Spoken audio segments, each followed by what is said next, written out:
Gear box खरीदते हुए हम क्या चेक करते हैं? गियर की क्वालिटी, यानी कि गियर अच्छा होना चाहिए। अब अच्छा किस हिसाब से कहते हैं? बाहर से देखने के बाद या इंटरनली में उसके गियर पार्ट अगर हमारे ठीक है, उसका मटेरियल ठीक है, तो वो गियर बॉक्स हमारा अच्छा होता है। अदरवाइज दूसरा गियर बॉक्स हमारा अच्छा नहीं होगा। अब गियर्स के अंदर देखो, गियर बॉक्स से समझ में आ रहा होगा कि गियर बॉक्स यानी कि गियर्स का एक बॉक्स है, इसको गियर बॉक्स कह देते हैं। अब ये गियर बॉक्स अगर हमारे उसके गियर्स की क्वालिटी अच्छी नहीं होगी तो वो गियर बॉक्स हमारा कोई अच्छा नहीं है।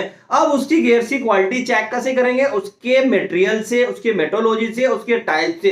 इस गियर बॉक्स की जो गियर्स की क्वालिटी आती है वो बहुत सारे टाइप्स में बना देते हैं। EN8, EN9, EN19, 24, 36 बहुत सारे टाइप्स आते हैं। पूरी जानकारी के लिए बन रही है वीडियो में अंत तक करो दोस्तों। स्वागत है आपका अपने YouTube channel technical Shadab sir में। तो चलिए वीडियो शुरू करते हैं। तो ये टाइप्स मेरे होते हैं EN8, यानी कि गियर जिस मटेरियल का बना होगा उसको EN8 कहेंगे। अब इसकी मेट्रोलॉजी यानी कि इसके अंदर कितने सारे मटेरियल होते हैं वो सब डिस्क्रिप्शन तो नहीं बता रहा हूं, लेकिन मोटी मोटी सी बात यह है कि 9, 19, 24, 36 ये टाइप्स होते हैं। ये तो दोनों बिल्कुल रिजेक्ट है। अगर इन दोनों के अंदर हमारे कोई गियर्स बने हैं तो बिल्कुल मत लेना, वो बिल्कुल भी चलेंगे नहीं। तो यहां तक तो बिल्कुल छोड़ ही देना। बहुत सारी कंपनी या बहुत सारे जो लोकल मैन्युफैक्चरर होते हैं इनके भी गियर्स बना देते हैं जो आपको लेने ही नहीं है, यानी कि वो ज्यादा लाइफ उनकी होगी नहीं, वो ज्यादा चलेंगे ही नहीं। तो बात कर लेते हैं EN19 और 24 और 36। देखिए सीरीज इस हिसाब से हमारी मेजर कर रही है, उससे अच्छा होता है। अगर उससे भी अच्छी क्वालिटी लेनी है तो ये ले लीजिए, और उससे भी अच्छी क्वालिटी ले ली है तो ये ले लीजिए। उसी हिसाब से इनके रेट्स भी बढ़ते चले जाएंगे। अब इनकी थोड़ी स्पेसिफिकेशन जान लेते हैं कि इनकी स्पेसिफिकेशंस कैसे होती है। सबसे पहले बात कर लेते हैं N8 की। N8 is a medium strength steel with good tensile strength, commonly used for applications that require strength and ductility.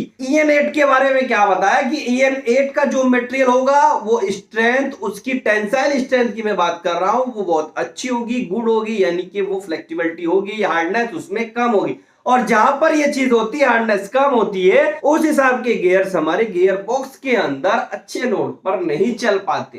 अगर एक क्वेश्चन पुट अप होता है विच इज बेटर, EN8 और EN9 दोनों में कौन सा बेटर है? तो EN9 steel has higher surface hardness and strength than EN8 steel after heat treatment, यानी कि हीट ट्रीटमेंट करने के बाद जो हमारा EN9 है उसकी स्ट्रेंथ बेटर हो जाती है EN8 से। अब बात कर लेते हैं EN19 की, यानी कि EN19 की। What is EN19 steel used for? अगर ये क्वेश्चन पुट अप हो जाता है तो with a combination of good ductility and shock resistance, ductility अच्छी होती है। EN19 is suitable for application with a high loading such as engine gear boxes। Note करने वाली बात है कि इंजन के जितने भी गियर बॉक्सेस होते हैं उन सब में सुटेबल होता है EN19, यानी कि EN19 का जो मेरा गियर बॉक्स बना होगा वो किसी भी इंजन के गियर बॉक्स के लिए बहुत अच्छा सुटेबल होता है। EN8 और EN9 का जिक्र नहीं करेंगे। तो बात याद रखने की है, जब भी आप परचेज करें आप पूछ सकते हैं मैन्युफैक्चरर से या जो डीलर होगा उससे पूछ सकते हैं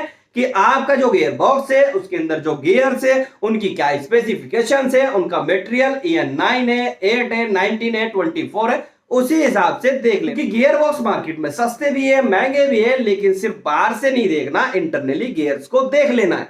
आगे इसमें आता है popular in the automobile sector is possible to machine the material extremely accurately in recent year 19 has become a established material in oil and gas sector। आप इसमें देख सकते हैं कि EN जो 19 है उस मटेरियल के हमारे गैस एंड ऑयल सेक्टर में बहुत ज्यादा यूज है, सुटेबल है। ऐसा भी नहीं है कि अगर हमको कहीं पर 36 की रिक्वायरमेंट नहीं है या 24 की रिक्वायरमेंट नहीं है तो हम जबरदस्ती वहां पर लगा दे। अगर हमारा 19 से काम चल रहा है मटेरियल से तो हम 19 लगाएंगे। तो साफ साफ कहा है कि यहां पर गैस एंड ऑटोमोबाइल सेक्टर में हमारा EN19 ही ज्यादा चलता है। EN19 के गियर बॉक्स में जो गियर्स हैं वो सुटेबल होते हैं। आगे 24 की बात कर लेते हैं।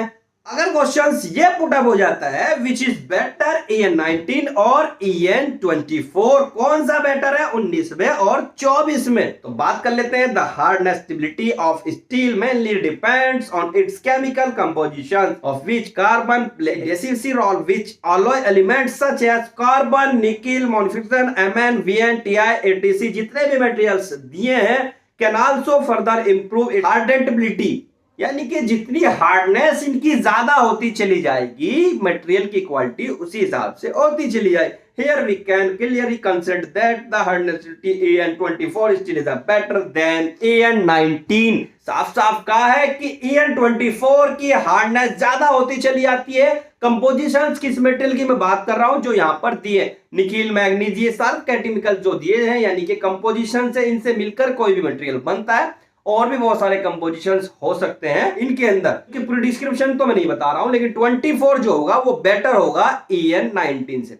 तो अगर कहीं पर हमारा गियर बॉक्स के अंदर EN24 के गियर्स लगे हैं और उसके रेट अगर महंगे भी हैं तो हमको ले लेना, अगर हमारा सुटेबल है इंडस्ट्री के हिसाब से।